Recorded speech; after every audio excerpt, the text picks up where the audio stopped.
ഹരിയേട്ട, ഒന്നിങ്ങ് വരൂ. കല്യാണ വീട്ടിൽ അതിഥികളോട് സംസാരിച്ചു കൊണ്ടിരുന്ന ഹരിപ്രസാദ് ഭാര്യ സുമിത്രയുടെ വിളി കേട്ട് തിരിഞ്ഞു നോക്കി. പുറകെ അനിയൻ ശിവപ്രസാദും. സുമിത്രയുടെ മുഖഭാവം കണ്ടപ്പോൾ തന്നെ എന്തോ പന്തികേട് തോന്നി ഹരിക്ക്.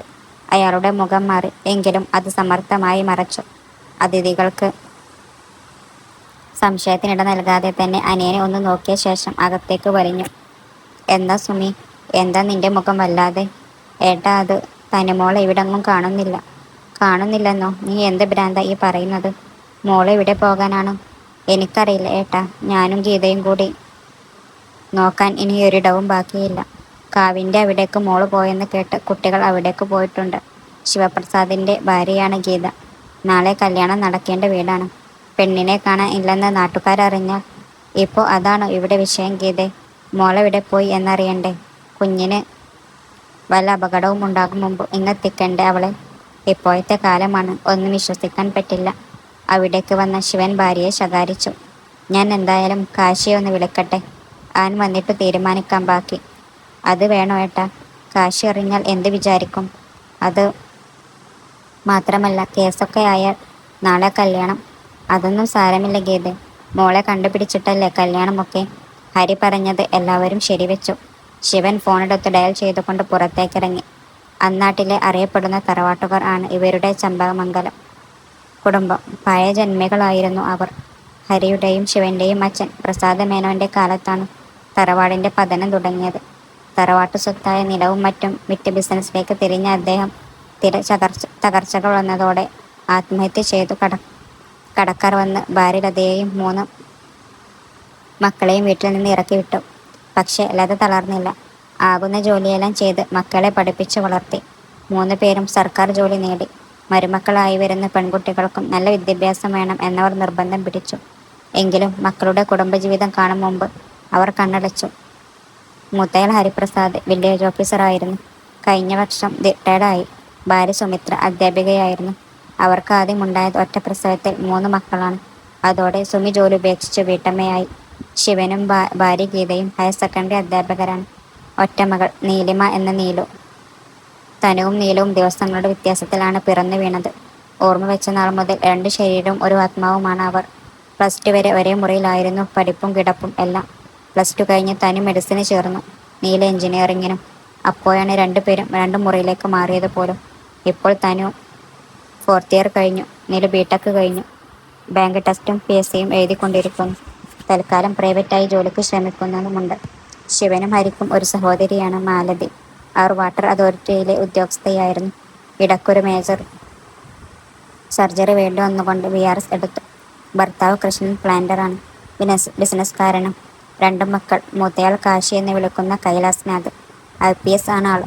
സിറ്റിയിലെ അസിസ്റ്റന്റ് പോലീസ് കമ്മീഷണർ. തനുവിൻ്റെ ഭാവി വരെ. മകൾ Kavya, final year BCom student. അമ്മാവ, എന്താ ഉണ്ടായത്? തനു എവിടെ പോയി? കാശി കിതച്ചുകൊണ്ടാണ് വന്നത്. അവനോട് എന്ത് സമാധാനം പറയും എന്നറിയാതെ എല്ലാവരും പെരുങ്ങി. എനിക്കറിയില്ല മോനെ, മോള് കാവിൻ്റെ ഭാഗത്തേക്ക് പോകുന്നത് കണ്ടു എന്ന് ഭാനുവേട്ടത്തി പറയുന്നത് കേട്ടു. വേറൊന്നും എനിക്കറിയില്ല. സുമിത്ര അപ്പോഴും കരയുകയായിരുന്നു. ആ ആകാശവാണിയോ? അപ്പോൾ ഇവിടെ എല്ലാവരും അറിഞ്ഞു? ഇല്ല മോനെ, നമ്മൾ സംസാരിക്കുന്നത് കേട്ട് വന്നതാ ഭാനു. ഹരിയുടെയൊക്കെ ഒരു അകന്ന ബന്ധുവാണ് ഭാനുമതി.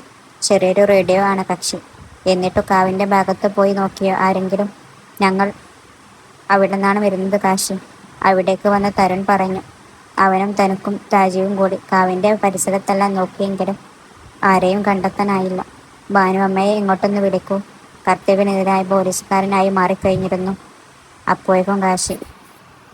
ഭാനുയമ്മ എപ്പോഴോ തനു കാവിലേക്ക് പോകുന്നത് കണ്ടത്? ഒരു 3:30 മണിയായി കാണും കുഞ്ഞ്. അത്ര ഉറപ്പ് പറയാൻ എന്താ കാരണം? നമ്മുടെ തുണിമില്ലിലെ സൈറൺ അടിക്കുന്ന ശബ്ദം കേട്ട പുറകെ ആണ് തനുക്കുഞ്ഞ് പോകുന്നത് ഞാൻ കണ്ടത്. ഭാനുവമ്മ പോയിക്കോളൂ. അവർ പോകാൻ തുടങ്ങിയപ്പോൾ കാശി തിരികെ വിളിച്ചു. പിന്നെ ഇതെങ്ങാനും പുറത്തു അറിഞ്ഞാൽ ജയിലിൽ പോയി ഉണ്ട തിന്നു. ഭാനുവമ്മയല്ല, അമ്മയുടെ തല തെറിച്ച മോൻ മഹിൽ. അറിയാലോ കാര്യങ്ങൾ. പലതവണ കേസിൽ നിന്ന് ഞാൻ ഒഴിവാക്കി വിട്ടത് അവനെ. എനിക്കറിയാം മോനെ, ഞാൻ ആരോടും ഒന്നും പറയില്ല, സത്യം. കാശി ഒന്ന് മൂളി. പിന്നെ ഹരിയുടെ നേരെ തിരിഞ്ഞു. അമ്മാവ, തനു പോയത് ഏകദേശം 3:30 കൂടിയാണ്. ഇപ്പോൾ സമയം 4:30. അധികം ദൂരമൊന്നും പോകാൻ വഴിയില്ല. കേസാക്കിയാൽ ബുദ്ധിമുട്ടാണ്. നാളെ കല്യാണം നടക്കാനുള്ളതല്ലേ. അതുകൊണ്ട് ഞാൻ ഒഫീഷ്യലായി അന്വേഷിക്കാനുള്ള ഏർപ്പാട് ചെയ്തിട്ടുണ്ട്. എന്തായാലും ഞാൻ തനുവിൻ്റെ മുറി ഒന്ന് നോക്കിയിട്ട് വരാം.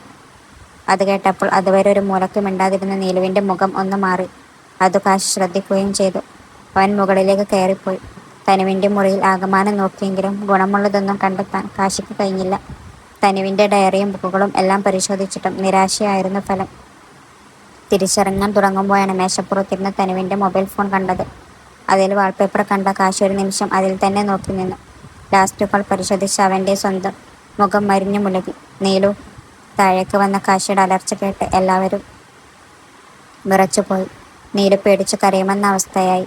പറയൂ നീലു, തനി എവിടെയൊക്കെ പോയത്? അത് എനിക്കറിയില്ല കാശിയേട്ടാ. കൈവീശി ഒറ്റയടിയായിരുന്നു കാശി. നീലു വെച്ച് നിലത്ത് വീണ് പോയി. കാശി, എന്താ നീ കാണിക്കുന്നത്? തന മിസ്സിംഗ് ആയതിന് നീലു എന്തു ചെയ്തു വന്ന? തന്നെ അവളെ പിടിച്ചെഴുന്നേൽപ്പിച്ചുകൊണ്ട്. ഇവൾക്കറിയാം തന എവിടേക്കാണ് പോയതെന്ന്. അവളുടെ ഫോണിലേക്ക് വന്ന ലാസ്റ്റ് കോൾ വിളിച്ചത് ഇവളാണ്. അതും തന്നെ മിസ്സിംഗ് ആവുന്നതിന് 5 മിനിറ്റ് മുമ്പ്. കാശി നീലുവിൻ്റെ നേരെ വന്നു അവളുടെ മുഖത്തേക്ക് നോക്കി. നീലു അടികൊണ്ട് തടവിക്കൊണ്ട് മുഖം തുണിച്ചു നിന്നതേയുള്ളൂ. പറയൂ നീലു, തനി എവിടെ? അതോടെ എല്ലാ കണ്ണുകളും നിലവിലേക്കായി. അവൾക്ക് പിടിക്കപ്പെട്ടെന്ന് ബോധ്യമായി കഴിഞ്ഞിരുന്നു. തല കുനിച്ചു നിൽക്കുന്നതല്ലാതെ നീലു ഒന്നും മിണ്ടുന്നില്ലെന്ന് കണ്ട സുമിത്ര മുന്നോട്ട് വന്നു. മോളെ, നിന്നെയും തനുവിനെയും ഈ കൈകളിൽ ഇട്ടിട്ടാ ഞാൻ വളർത്തിയത്. രണ്ടായി കണ്ടിട്ടില്ല ഇന്ന് വരെ. നിനക്കെന്തെങ്കിലും അറിയാമെങ്കിൽ പറയൂ നീലു. പറയാം, ഞാൻ പറയാമല്ലേ. തനു അവൾ ഒളിച്ചോടിപ്പോയതാണ്. അവൾക്കൊരിഷ്ടമുണ്ടായിരുന്നു. ഇത്തവണ എല്ലാവരും ഒന്ന് ഞെട്ടി. ഞാൻ പറഞ്ഞതാ അവളോട് പോകല്ലേ എന്ന്. ആള് ക്രിസ്ത്യനാണ്. അവളുടെ സീനിയറായി പഠിച്ചതാ.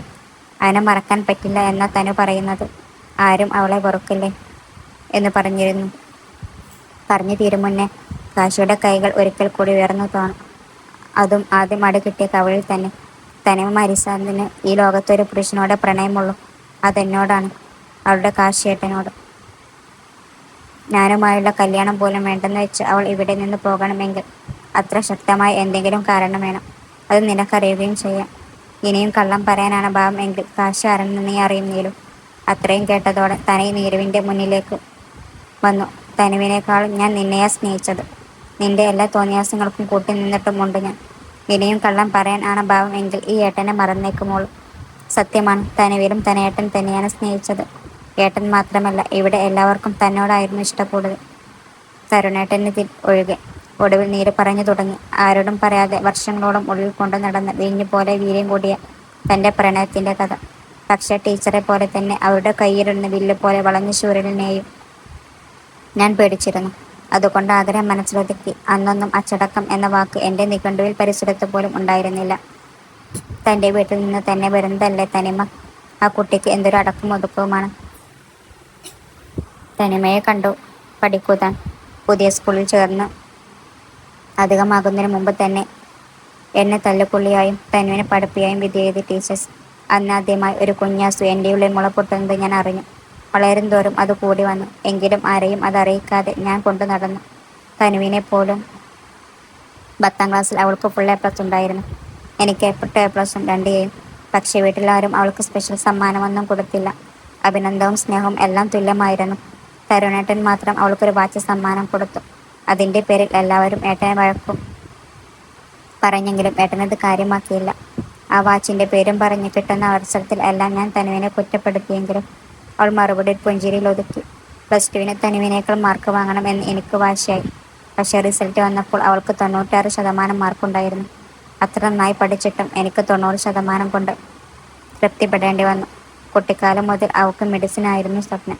എനിക്കങ്ങനെ പ്രത്യേകിച്ച് ഇഷ്ടമൊന്നുമില്ലെങ്കിലും അവളുടെ കൂടെ ക്രാഷ് കോഴ്സിന് ഞാനും ചേർന്നു. തനിയന് വീട്ടിൽ നിന്ന് പോകാവുന്ന രീതിയിൽ തൃശ്ശൂർ മെഡിക്കൽ കോളേജിൽ തന്നെ അഡ്മിഷൻ കിട്ടി. എനിക്ക് പാലക്കാട് പ്രൈവറ്റ് കോളേജ് ഗവൺമെൻറ് സീറ്റിൽ തന്നെ എഞ്ചിനീയറിംഗ്. ആ സമയത്താണ് ഞാൻ കാശിയേട്ടനോട് എനിക്കുള്ള പ്രത്യേക താല്പര്യം പ്രണയം ആണെന്ന് തിരിച്ചറിയുന്നത്. ഒപ്പം തനുവും ഞാനും തമ്മിലുള്ള വ്യത്യാസം ശ്രദ്ധിക്കുന്നതും.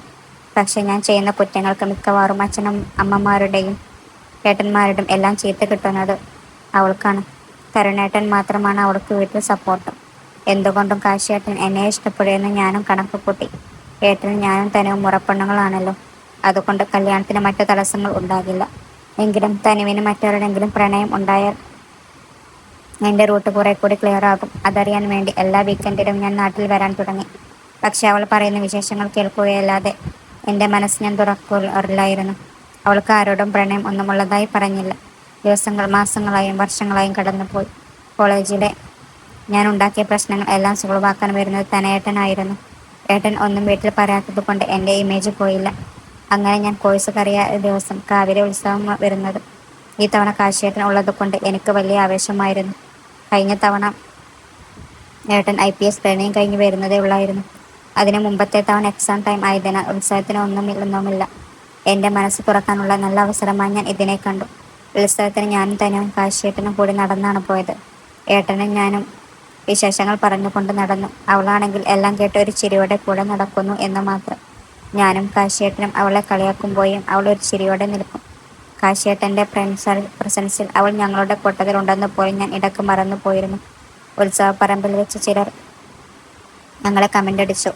തനു പോകാം എന്ന് പറഞ്ഞെങ്കിലും സമ്മതിക്കാതെ ഞാൻ അവരോട് ചോദിക്കാൻ ചെന്നു.